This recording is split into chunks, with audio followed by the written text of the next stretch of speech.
2장 1절로 11절 말씀을 저와 교독하시겠습니다. 그러므로 그리스도 안에 무슨 권면이나 사랑의 무슨 위로나 성령의 무슨 교제나 긍휼이나 자비가 있거든 마음을 같이하여 같은 사랑을 가지고 뜻하여 한 마음으로 아무 일에든지 다툼이나 허용으로 하지 말고 오직 겸손한 마음으로 각각 자기보다 남을 낮게 여기고 각각 자기 일을 돌볼 뿐더러 또한 각각 자기 일을 돌보아 이름을 칭찬하게 하라. 너희 안에 이 마음을 품으라. 곧 그리스도 예수의 마음이니 이는 그도 하나님의 본체시나 하나님과 동등됨을 취할 것으로 여기지 아니하시고 오히려 자기를 비워 종의 형체를 가지사 사람들과 같이 되셨고 사람의 모양으로 나타나사 자기를 낮추시고 끝까지 돌아가시니 곧 십자가에 죽으시니라. 이러므로 하나님이 그를 지극히 높여 모든 이름 위에 뛰어난 이름을 주사 하늘에 있는 자들과 땅에 있는 자들과 땅 아래에 있는 자들로 모든 무릎을 쓰게 하시고 모든 입으로 예수 그리스도를 주라 시인하여 하나님 아버지께 영광을 돌리게 하셨느니라. 아멘. 네, 이런 질문을 할 수 있습니다. 난 잘 살고 있을까? 난 잘 살고 있을까? 어제도 그랬는데 제가 잘 그렇게 기도하는 사람은 아니고 기도를 많이도 못하지만 가끔 우리 교회 한 명 한 명씩 이제 한 번에 못하면 이렇게 쪼개가지고 기도를 합니다. 기도하면서 느끼는 것은 여기 계신 분들은 사회적으로나 또 본인은 인정하기 싫겠지만 경제적으로나 다 복받은 분들입니다. 사실이에요. 어렵고 힘들게는 살고 있지만 잘 살고 있는 분들입니다. 우리 옆에 계신 분에게 잘 살고 계십니다. 한번 못 살고 계십니다. 맞아요, 진짜예요. 이건 제가 립서비스 아니고 정말입니다. 다 잘 살고 있어요. 진짜 잘 살고 있어요. 그런데 그래도 질문을 던져보게 됩니다. 그럼 크리스찬으로서 내가 잘 살고 있는가? 하나님의 자녀로서 잘 살고 있는가?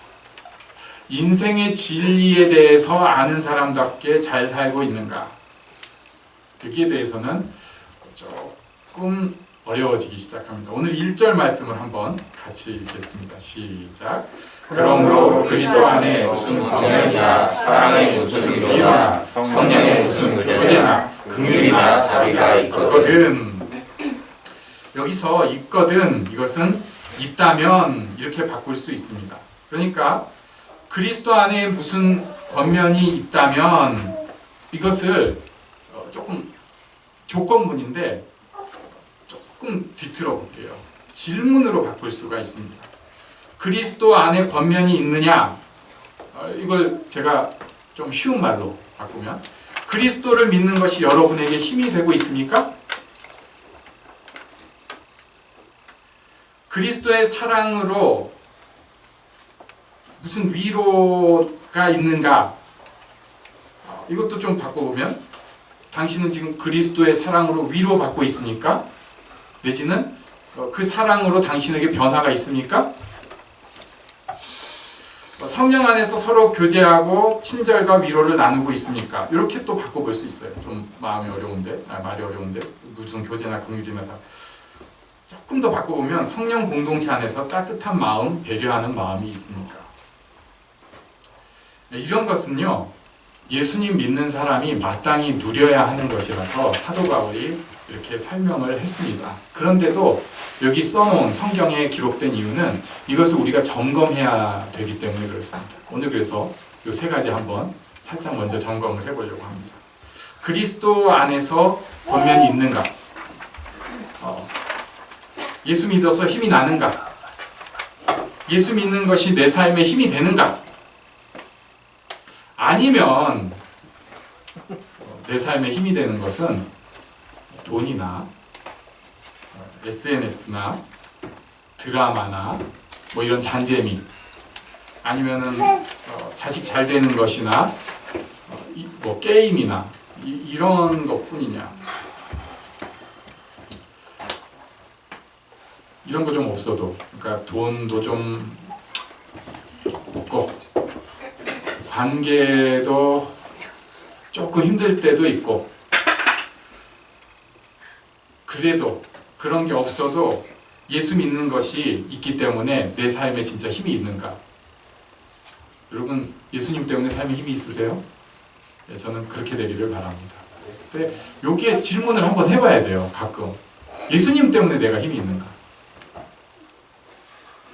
제가 그런 설교를 몇 번 한 적이 있어요. 옛날에 여러분 갑자기 통장에 1억이 꽂히면 어떨 것 같습니까? 예수 믿는 것은 힘이 안 나는데 통장에 1억이 꽂히면 갑자기 세상 날아갈 것 같은 게 우리 솔직한 심정이잖아요. 이것은 조금 점검을 해볼 필요가 있습니다. 두 번째, 예수님께서 나를 사랑하신다는 것에 마음에 감동이 있고 그 감동이 실제로 내 밖으로 막 흘러나오는가? 아니면은 다른 사람들처럼, 그러니까 사랑 없는 사람들처럼 사람들 대할 때는 사실 사랑으로 대하는 게 아니라 적절히 눈치를 봐서 대하는 거예요. 눈에는 눈, 이에는 이로 대하는 거죠. 이럴 수 있느냐? 이렇게 사는가?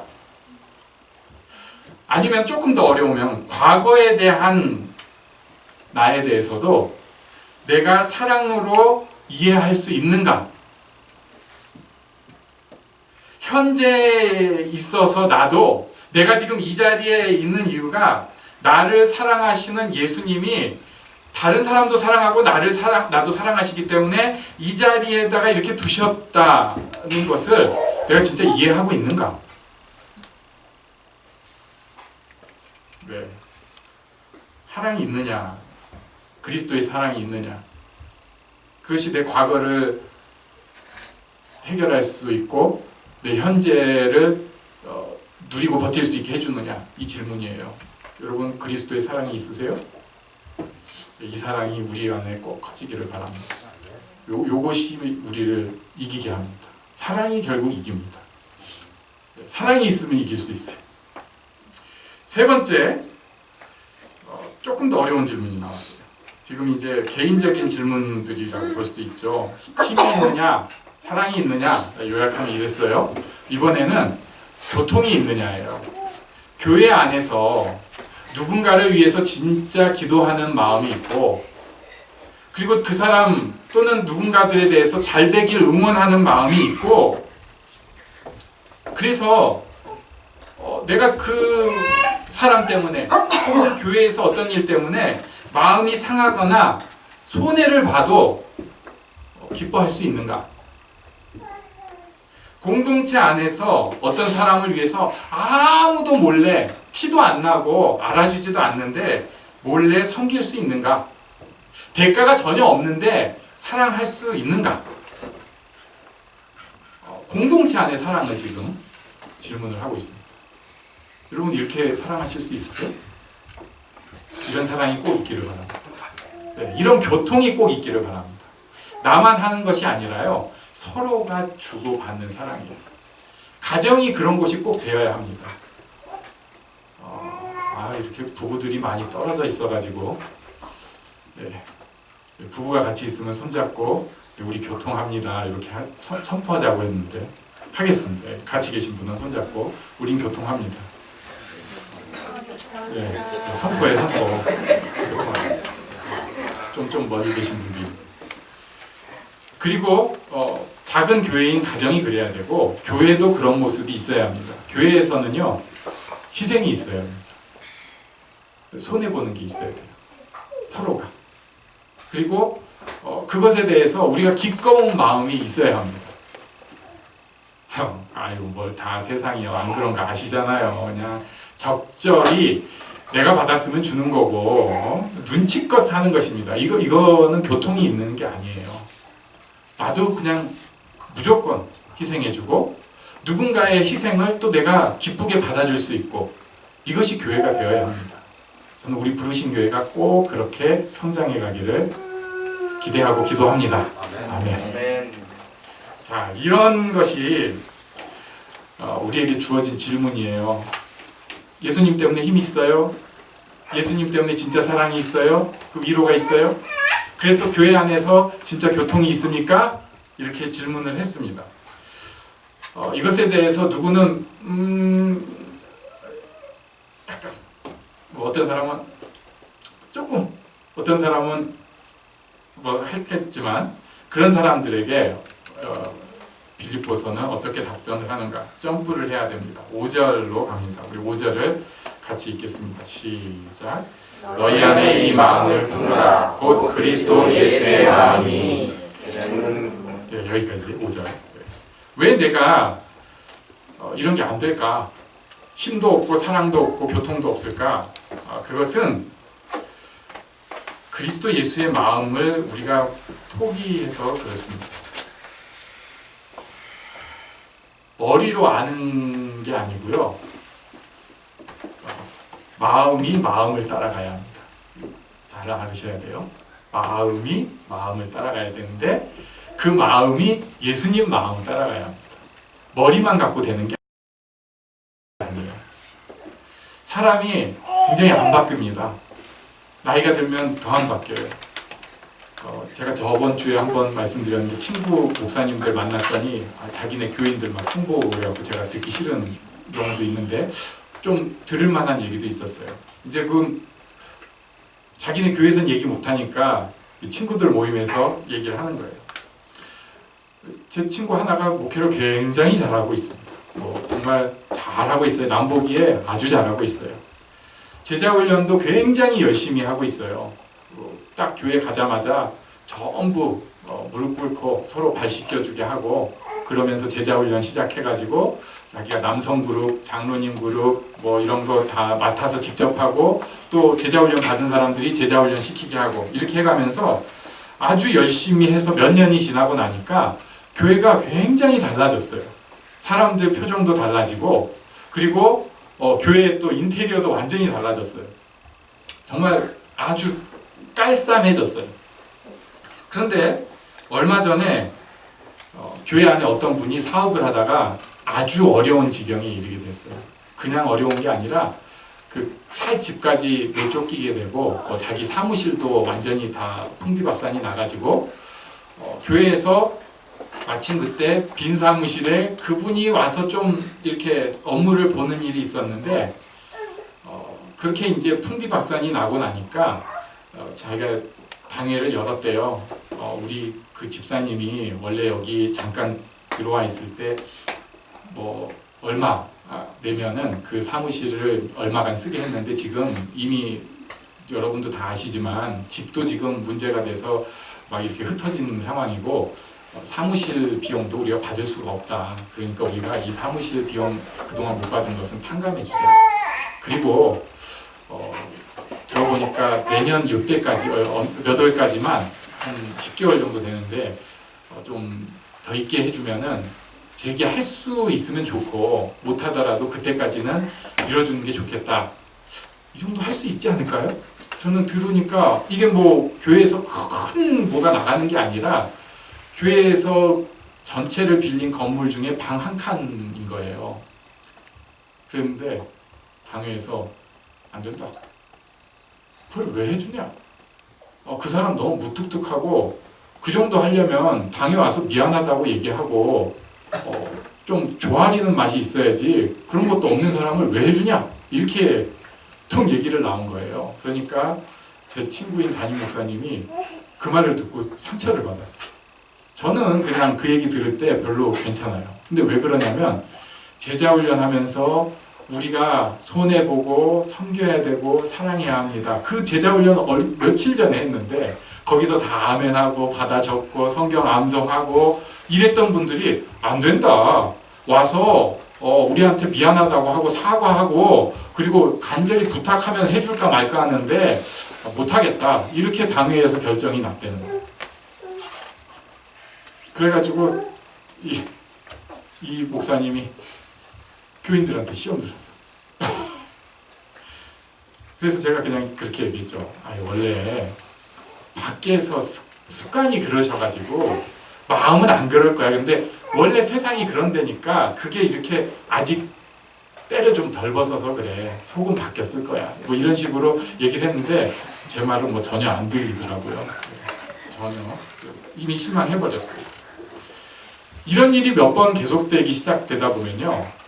우리가 이제 더 이상 예수님의 마음에 대해서 바뀌어가는 것을 못하게 됩니다.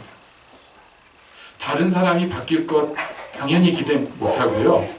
문제는 내가 바뀔 것도 점점 기대를 안 해요. 나도 똑같아요. 그리고 어디 가서 사고 치고 나면 맞아, 내가 이런 인간이지. 보소서 주님, 나의 마음을 선한 것 하나도 없습니다. 그냥 이대로 살겠습니다. 가사는 원래 그게 아닌데 거기만 딱 잘라가지고 이렇게 생각을 하는 거예요. 그런데 예수님 마음에 대해서 표대를 잡고 있으면요, 그렇게 빨리 아니에요. 몇 주 전에 제자 훈련했다고 사람이 절대 그렇진 않아요.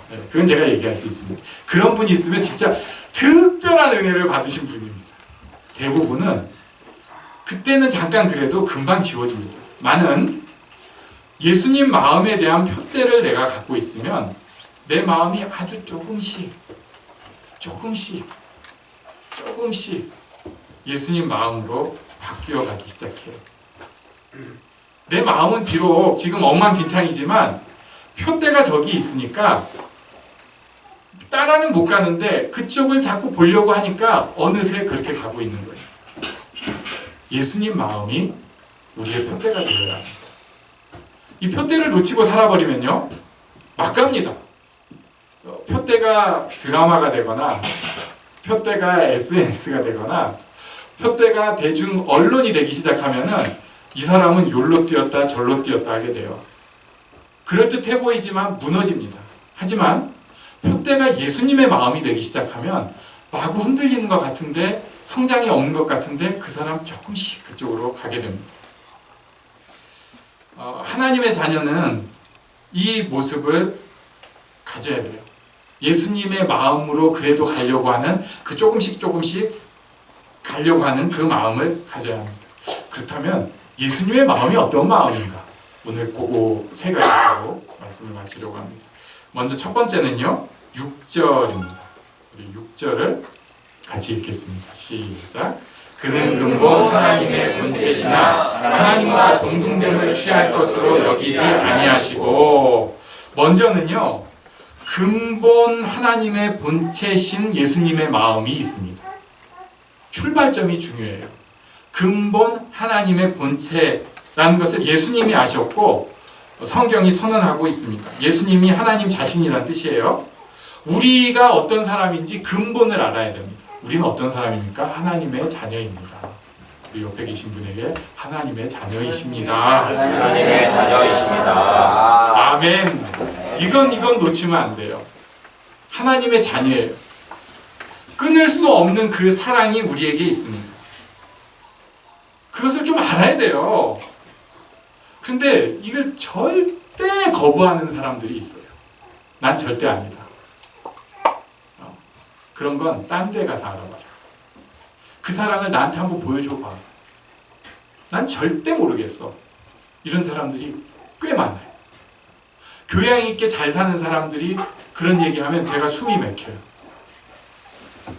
지 산 꼬락서니가 하나님 은혜가 아니었으면 여기까지 오지도 못했을 게 뻔하구만. 그렇게 살았으면서 어쩌다 보니 이렇게 됐고, 하나님의 사랑은 난 모르겠다. 하나님은 나를 별로 챙겨주시지 않고 나를 박대하시는 분 같다고. 이렇게 얘기를 해요. 얘기하는 사람은 건강하죠? 얘기도 안 해요. 마음속에 이렇게 이러고 있는 거죠. 하나님, 나한테 이러기야. 나한테 그런 과거 주셨어. 그러기야 난 너 하나님의 사랑 못 받은 거야. 난 거부하겠어. 난 없어. 이렇게 생각을 합니다. 그렇지 않습니다. 그냥 받아들이세요. 하나님께서 나를 자녀 삼아 주셨고 하나님께서 나를 사랑하시고. 로마서 8장 16절 35절까지 여기 두 절은 우리가 같이 읽겠습니다. 시작. 성령이 친히 우리의 영과 더불어 우리가 하나님의 자녀인 것을 증언하시나니 누가 우리를 그리스도의 사랑에서 끊으리요? 환난이나 공고나 박해나 기근이나 적신이나 위험이나 칼이라. 하나님의 자녀인 것을 성령이 증명하시고요. 하나님의 자녀이기 때문에 어떤 것으로도 우리는 그 사랑에서 끊어질 수가 없어요. 끊어지지 않습니다. 네, 이거 그냥 이건 기본이에요. 기본. 받아들여야 됩니다.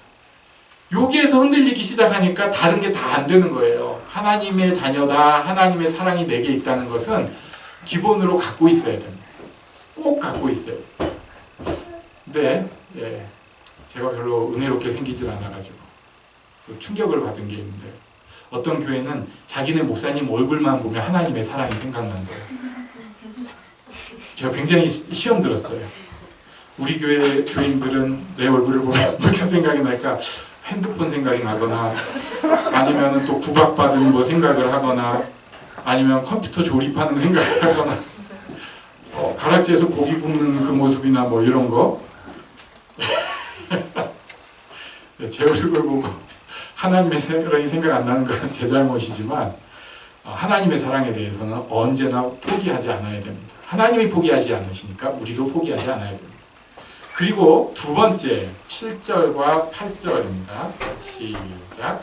오히려 자기를 비워 종의 형체를 가지사 사람들과 같이 계셨고 사람의 모양으로 나타나사 자기를 낮추시고 죽기까지 복종하셨으니 곧 십자가에 죽으심이라. 7절 8절 내용에서 우리가 알 수 있는 것은요, 팍 낮추셨다는 것입니다.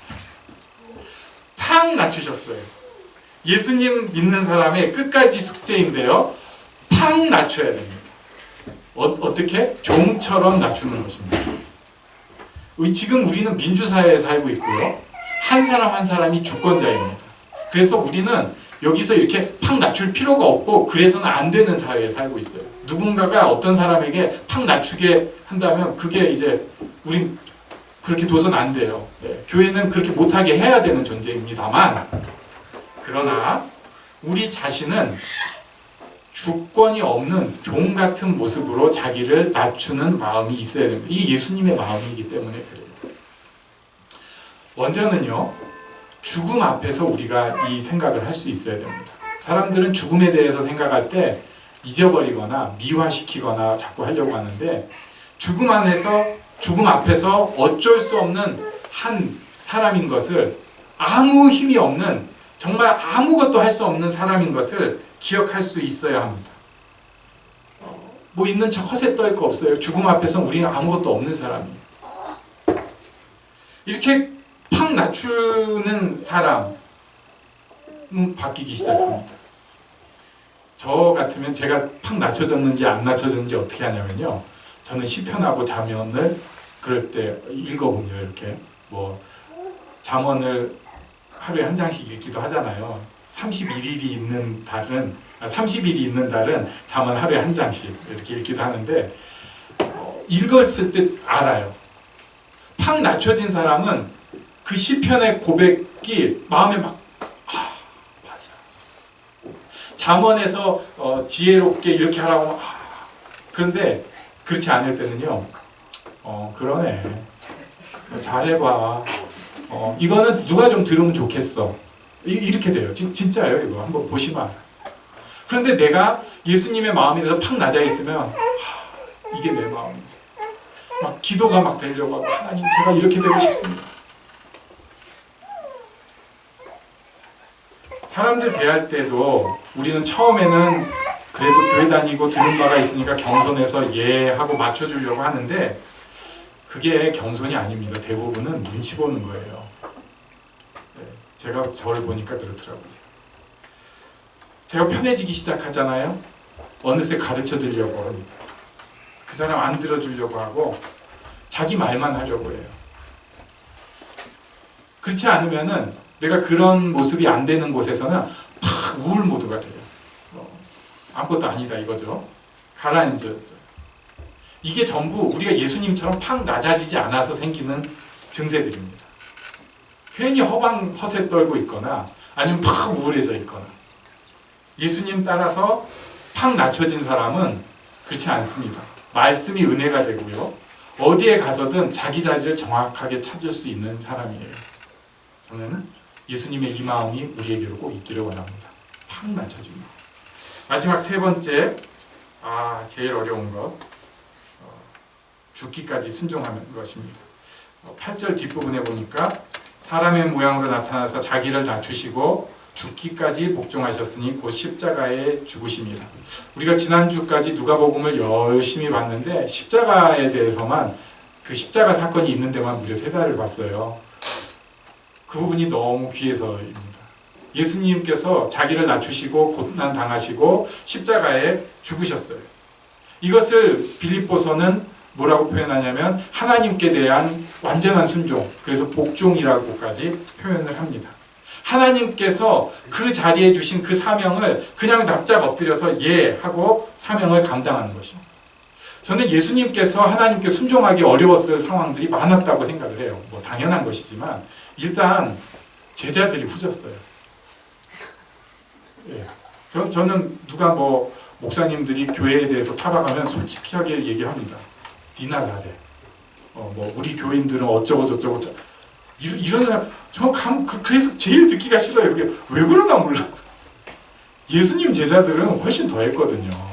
예수님 다이렉트 제자들이 예수님 막 들이받다시피 하고 말귀도 못 알아들어요. 예수님은 막 지금 죽는다고 그러고 있는데 이러고 있는 제자들이에요. 저라면은 아버지 세상에 사람이 많은데 하필 이것들 12명을 주셨습니까? 제가 다른 순종은 할 수 있는데 이 사람들이라는 사역을 감당을 하기가 어렵습니다.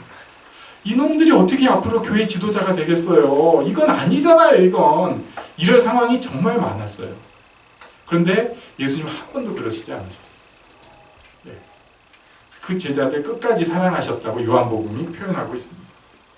예수님은 그 자리에서 죽기까지 그것을 감당해낸 것입니다. 결국 하나님께서 놀라운 일을 이루셨죠. 우리에게도 이런 일이 있어요. 우리에게 가족을 주셨습니다. 어떤 분들은 저는 이 가족만 아니었으면 인생이 바뀌었을 거라고, 날개 펴고 완전히 날아갔을 거라고 얘기를 합니다. 예. 또 나에게 주신 사건이 있습니다. 저는 그 사건만 아니었으면 진짜 뭐 트라우마 이런 거 없이 행복한 삶을 살고 있을 거예요. 또 지금 나에게 주신 어떤 일들이 있습니다. 이것만 아니면 내가 감사하고 기뻐할 수 있겠다고. 이런 것에 대해서, 지금 그것에 대해서 하나님이 주신 것으로 인정하고 감사하고 감당하는 것이 바로 예수님께서 보여주신 복종입니다. 이거 굉장히 어려워요. 참 어렵습니다. 감정적으로 엉켜서 그래요. 지난주에 여기 한 명이 생일이었어요. 2명이 생일이었는데 그 중에 한 명이 새신랑이었거든요. 아내가 엄청 잘해줬을 거예요. 그쵸? 예. 엄청 잘해줬을 거예요. 근데 대부분의 헌신랑들은 그렇지 않습니다. 저 새신랑은 지금 아내가 아주 가볍게 느껴지고 너무나 행복하고 좋을 없으니까 솔직히 얘기하셔도 되는데 네, 굳이 그렇게까지. 근데 헌신랑들은 그렇게는 말은 하는데 가끔은 아내가 너무 무거워요. 네, 체중이 아니라 네, 가족이 너무 무거워요. 이 정도까지는 누구나 있을 수가 있는데 그러다가 마음이 몇 번 상하고 나면 아내만 보면 막 살 맛이 없어져 버리고 무슨 얘기하려다가도 아내 얼굴만 보면 얘기가 그냥 딱 멈춰버려요.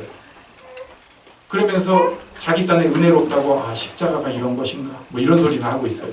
바꿔서도 똑같습니다. 지금 고장난 거죠. 하나님 안에서 예수님이 가졌던 마음이 그 상황 가운데서 순종하고 복종하는 것입니다. 굉장히 어렵습니다. 오늘은 조금 어려운 얘기를 보게 되었습니다. 과연 나는 힘이 있는가?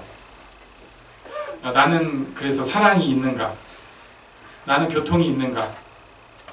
그렇다면 우리는 그렇지 않다면 예수님의 마음을 가져야 된다. 예수님의 마음은 첫 번째 본질을 아는 것이고 하나님의 자녀됨, 두 번째 팍 낮추시는 것이고 예수님의 마음은 세 번째 죽기까지 순종하시는 것이다. 우리에게도 꼭 그 예수님 마음 어쨌든 따라가려고 하는 모습이 있기를 원합니다. 지금은 아니라도요 점점 바뀌어갑니다. 점점 성장해 갑니다. 이런 복된 우리가 꼭 되기를 축복합니다. 일어나서 잠깐 기도하는 시간 갖겠습니다. 예수님 마음을 주시옵소서. 맞춰진 마음, 사랑에 대해서 감격하고 확신하는 마음, 그리고 내게 주신 모든 것을 순종하고 따라가는 마음 주시옵소서. 함께 기도하겠습니다.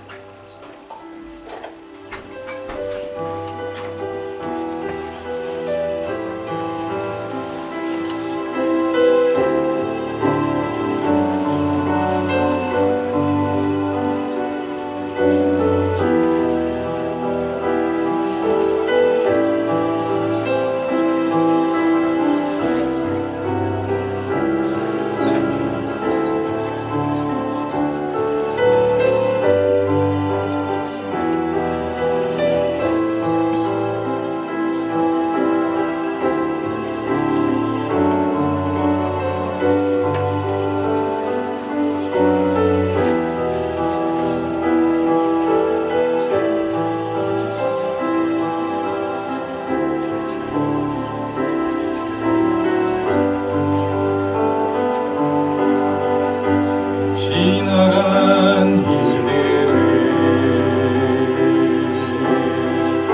기억하지 않고